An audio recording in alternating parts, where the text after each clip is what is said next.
வராம இருக்க வேண்டுமானால் கர்த்தர் நமக்கு என்னவா இருக்கணும்? மேய்ப்பரா இருக்கணும். தொடர்ந்து வாசிக்கும் பொழுது அவர் என்னை புல்லுள்ள இடங்களில் மேய்த்து. ஒரு மேய்ப்பர் பாருங்க, நம்ம நினைக்கிறோம் ஏசப்பாக்கு ஏன் செவி கொடுக்கணும், ஏசப்பா என்னுடைய மேய்ப்பன் என்று சொன்னால் அவருக்கு நான் ஏன் செவி கொடுக்கணும்? மேய்ப்பன் என்ன பண்ணுவார்னா தன்னுடைய ஆடுகளை என்ன பண்ணுவாராம்? புல்லுள்ள இடங்களில் மேய்த்து என்ன பண்றாரு? நல்ல பச்சை பச்சையா, நல்ல வாய்க்கால் ஓரமா, ஆற்று ஓரமா, நல்ல செழிப்பா பச்சை பச்சைன்னு இருக்கிற அந்த புல்லுகள் ஓரமா என்ன பண்றாரு? மேய்க்கிறாரு. என்ன பண்றாரு? மேய்க்கிறாரு. அப்புறம் என்ன பண்றாராம்? அமர்ந்த தண்ணீர்கள் அண்டையில் என்னை கொண்டு போய் விடுகிறாரு. அவர் புல்லுல மேய்க்கிறது மட்டும் இல்ல, தாகத்திற்கு என்ன பண்றாரு?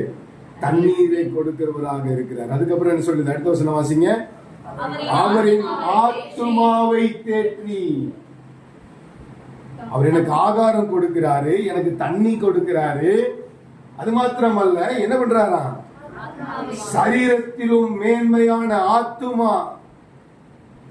ஒருவேளை சரீரத்தில் இன்னைக்கு உலக ஜனங்கள் அநேக